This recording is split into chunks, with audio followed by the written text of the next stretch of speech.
sedikit tambahan ya Pak ya, tentang masalah mengazani bayi yang baru dilahirkan. Itu kita jangan ragu lagi ya, mengazani di kuping kanan, iqamah di kuping kiri, itu jangan kita ragu lagi ya, karena itu memang ada hadisnya dan disahihkan oleh Imam Ahmad dan Imam Tirmizi yang berbunyi sabda Rasulullah SAW ya, waqad azana Rasulullah SAW fi uzunil Husain ya, Husain hina waladathu Fatimah radhiyallahu anha, bahwasanya Rasulullah SAW mengazani kuping ataupun telinga cucu beliau yaitu Husain ketika dilahirkan oleh ibundanya Siti Fatimah. Ini disahihkan oleh Imam Ahmad dan Imam Tirmizi.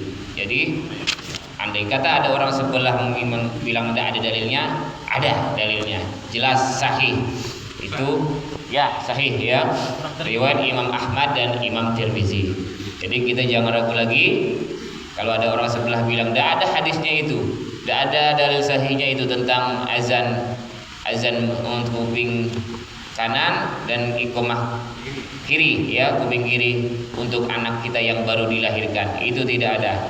Nah itu kita temukan hadisnya ada sahih, jadi jangan ragu lagi.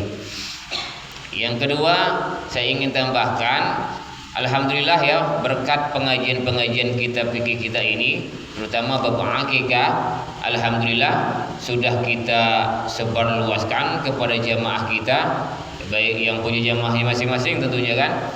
Nah, termasuk saya juga di RT 28, alhamdulillah saya sudah bahas tentang akikah.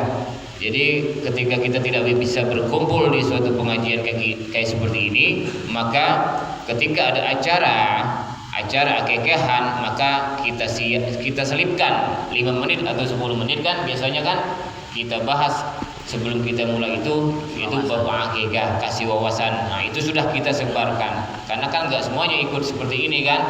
Maka alhamdulillah kan, jadi satu jamaah ataupun beberapa jamaah itu paham, akhirnya alhamdulillah mengamalkan. Kemarin tuh di tempat saya alhamdulillah diamalkan. Jadi daging akikah ini saya tanya dulu sebelum kita mulai nih, akikahnya nazar apa sunnah? Kata dia nazar. Ya udah, tidak boleh dibagi, tidak boleh dimakan buat sekeluarga. Alhamdulillah. Jadi kita bagikan, dia bagikan lebih afdolnya itu kamu bagikan dalam keadaan masak, pilih ke orang-orang fakir miskin yang kamu anggap itu fakir miskin. Nah alhamdulillah saya kebagian palanya. Alhamdulillah ya kan, palanya dalam keadaan masak. Amplop itu urusan belakangan. Nah, inilah berkah daripada pengajian fikih. Jadi kita tetap, Pak Imam juga tiap Pak Imam Safar, Pak Imam Ruli, pokoknya sebarkan ilmu yang kita dapatkan di pengajian fikih kita ini, sehingga masyarakat tercerdaskan, tidak bodoh dalam agama dan tidak mudah ditipu oleh orang-orang sebelah, bahwasanya akikah merupakan memang sunnah ya, sunnah muakkad menurut mazhab kita. Beda sama mazhab Hanafi yang hanya hukumnya boleh, tidak wajib, tidak sunnah, hanya boleh. Menurut mazhab Syafi'i itu sunnah muakkad, sunnah yang sangat dianjurkan, dan mukhatabnya itu adalah orang yang mampu. Ingat, mukhatabnya itu yang diajak beban hukumnya ini untuk mukhatabnya itu orang yang mampu. Ketika bayi itu dilahirkan di hari yang ke-7 dia mampu, maka dia mempunyai kesunahan untuk mengakikahi. Nah, bagi orang yang tidak mampu ya jangan dipaksa. Kita ikut Ibnu Hajar aja. Siapa tahu besok ada ya, pas umur 7 tahun ada rezeki, laksanakan. Nah, seperti itu. Nah, tentang masalah yang Ibnu Hajar Al-Haytami dan perbedaan pendapatnya dengan Imam Ramli, emang tadi sudah dijelaskan.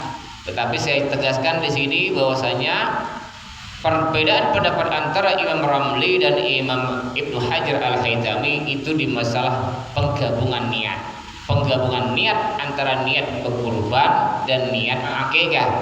Ya, jadi menurut Ibnu Hajar Al-Haytami menggabungkan niat kurban dan akikah ya ketika itu pada Idul Adha itu tidak diperbolehkan, artinya tidak sah. Sedangkan menurut Imam Ramli menggabungkan dua niat akikah juga ya kurban juga itu sah. Jadi terserah kepada kita mau mengikutinya kepada siapa aja, silahkan. Yang penting kita harus bertaklid bahwasanya saya bertaklid kepada imam ini, sehingga apa yang kita lakukan itu dipertanggungjawabkan oleh mereka dua imam ini. Nah, kita ini orang awam pasti bertaklid gitu kan, karena kita orang bodoh, maka harus bertaklid kepada imam-imam tersebut. Yang fatwa-fatwanya tentunya tidak sembarangan, ada dalil-dalilnya. Oleh karena itu, mari di kehidupan masyarakat kita ini, mari sama-sama kita terapkan, kita amalkan ilmu yang kita sudah dapatkan di pengajian fikih kita ini, sehingga insya Allah pahala jariahnya mengalir kepada kita semua. Amin. Ya, ya Rabbal Alamin. Saya ingin melamar